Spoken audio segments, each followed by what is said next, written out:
How's it going, guys? It's Cass. Thought to make a little update talking about my day one, talking about the build that I'm playing, and just generally going through Poison Pathfinder as a whole and my progression so far. So if you are struggling, maybe this is something you can look into. Obviously, we haven't had access to skill trees or numbers before the league start, so there isn't really anything that's set in stone with the current build that I'm playing. All of this is just a work in progress. If you think that I'm doing something wrong, feel free to change it. This is just generally how I've progressed based off of my thoughts of the game and how the interactions that I'm using work. So I started with Poison Burst Arrow as my early leveling. It was pretty good. The main thing is obviously you want a very good bow. My bow is very good, especially considering this was a level 16 bow. Over time, I've slammed this more. I hit the hybrid like in the level 30s, and obviously I didn't have access to 2 Iron Runes right away either. So this bow has progressed with me, and it's starting to fall off at this point. After I got through my Poison Burst progression around level 22, I switched to Toxic Growth plus Gas Arrow. Now, Toxic Growth got a change. Instead of jumping you in the air, it's more like Toxic Rain, where you're throwing pustules in the air and then they will explode over time. How this skill functions is you have to poison these pustules for them to explode. It does seem like there is a little bit more of a delay than I would like on this skill. I wish that they would explode a little bit more instantly after they are poisoned. I think a lot of that has to do with the way that you order the skills. If you shoot down the pustules first and they fully absorb, they will obviously explode faster because you don't have the animation of the pustule. Now, if you're shooting down the pustules first, then you're still going to have to wait for some of the animation. That does make clearing a little bit more annoying for this skill. And honestly, my goal is to get to a place where either my gas arrow is doing a majority of the clearing, or potentially switching to Plague Burst for clear and just using Toxic Growth for bossing. Another thing with this skill is that bosses that move a lot tend to be fairly frustrating because obviously, if you have to wait for the delay, having a boss move is a pretty big deal. Now, it doesn't necessarily mean that the skill is bad, obviously, but there are some situations where you have to make sure that you're preserving mana because also these both cost a decent amount of mana. I got this as a drop, so I have pretty high mana regen rate, and I also have a little bit of extra mana as well, just from the jewel or just from my amulet. So that is something to think about if you're having mana problems. Um, I'm not incurring those because of this, but also just make sure you're upgrading your life flask, which I definitely should, considering mine's only level 16. Then let's talk about the boots. I got Corpse Wade as just a drop, so my clear is definitely probably better than what yours would be if you played this without Corpse Wade. But overall, it's not super impactful. For the most part, if you're killing things, you're killing the whole pack. There are some situations where this can kill stragglers. Also, the decompose poisons, so it does make it so you get a little bit of extra damage, but it doesn't help versus bosses, so it doesn't really impact the major portion of this build. Now, I will put either Mobalytics or a PoB. My current tree looks something like this. It's probably going to change a ton. So I actually looked into Mobalytics, and it looks like there's still a bug when creating builds to make it so you can't import any of the gems or items. So it looks like, unfortunately, for those that only or that haven't used PoB, that you'll have to use PoB if you're following this. Now, when you actually click the link, it'll pull up this portion of the PoB, and realistically, you don't need to have Path of Building installed. You could just go off of this.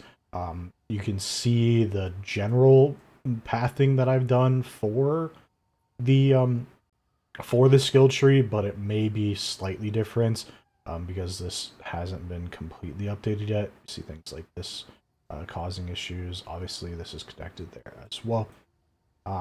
But yeah, I honestly, PoB is a great tool. It makes it so you don't have to worry about ads and other things on other platforms.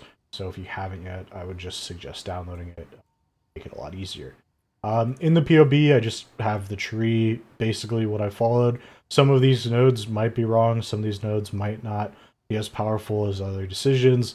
This is just everything that I've done so far off the top of my head, plus a little bit more. Honestly, there's a world where maybe Pathfinder isn't even that great for this build, and Deadeye is just better, depending on how much the hit-based portion of Toxic Growth matters versus the poison-based version of Toxic Growth. Now, the thing is on PoB, we don't actually have the explosions from Toxic Growth being calculated. So there's no way to really know the amount of damage that you're going to get from PoB, which does suck, but I mean, realistically, most skills are probably not being calculated 100% correct in PoB anyway. I haven't really configured anything either, so there are some things that can be changed here. Bow-wise, haven't added anything extra here. The one thing that I will add is if you can get Corpse Wade, they're pretty good, but you don't necessarily need them. They just make clearing a little bit better, but that's pretty much it. For the actual skills, they haven't updated the gems in PoB, so things like Martial Tempo are Rapid Assault, and Comorbidity is Escalating Poison. I made sure to put this in the notes here, so if you have any questions, it should hopefully be in the notes. This is all a work in progress, though, so if you find something that you think will be better, feel free to try it, test it out, see, and if it is good, let me know. Realistically, there might be a world where I change around the poison options here. I think switching out Deadly Poison for more damage focus, something, maybe like even, I'm not sure if Brutality would still allow it to poison, potentially. I would have to test it. Maybe something like Heft would be good here too. I'm still not 100% positive on like the actual window that it's going for the damage from Toxic Growth. But as far as I know, this is going to be physical damage based, and it's all based off of the weapon that you use it. I don't want to get too rambly here. Despair is only in this PoB for endgame. Your companion stuff is only in the PoB for after you gain access to a companion. I haven't looked into how much companions cost yet. There may be a world where it's not even worth it to go the companion routes. When you do get a companion, I'm probably going to path to these nodes as well, or at least this node to get more damage from it. That's something to think about there. Wind Dancer is super strong with sprint and all that stuff. Another thing with sprint is make sure that when you are sprinting, that you are using your roll at the end of your sprint basically every time. The reason why this is because obviously when you're running into packs, you want to be rolling because if you get hit, you'll get knocked down. But if you use your roll, you no longer have to deal with this annoying like stop animation. You can just roll through that animation, and on top of that, you gain iframes, so you don't have to have the same situation going on with that. Also, if you're ever in a spot where you run into like a dead end, you can use your roll to change the direction. So like in this situation, I'm running here, dead end, I go my roll, and then I'm straight back to sprinting. That makes it so it feels way more fluid, and overall has made sprint feel much better. Hopefully they'll make it so running into walls doesn't slow you down as much as it does. I'm expecting that to be a change, but we'll never know until they do it or not. But I think that would just generally make sprint feel better overall. But anyway, before we get too rambly, that's pretty much it. If you have any questions about the PoB, I probably will update it in the next day or two as I go further. I have plans on trying to push this build pretty far, but if I get to a place where I don't see much of a future for this build, which could definitely happen, then I might switch off to something different. I think Warrior has looked pretty interesting for me personally, but we will see. Hopefully this video helps those that are struggling, and again, make sure that you are always upgrading your bow. If you have a good bow, a lot of your problems will go away.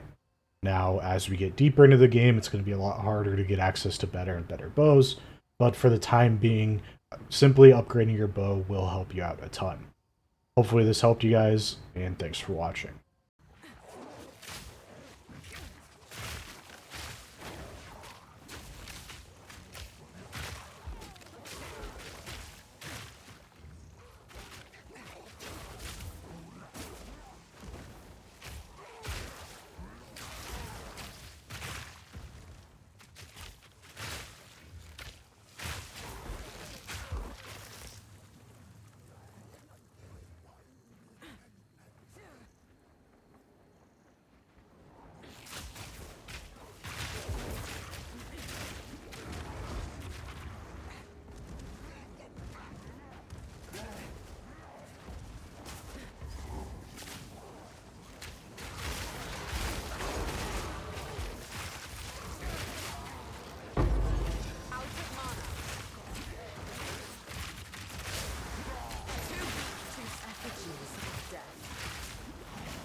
This is not what I expected.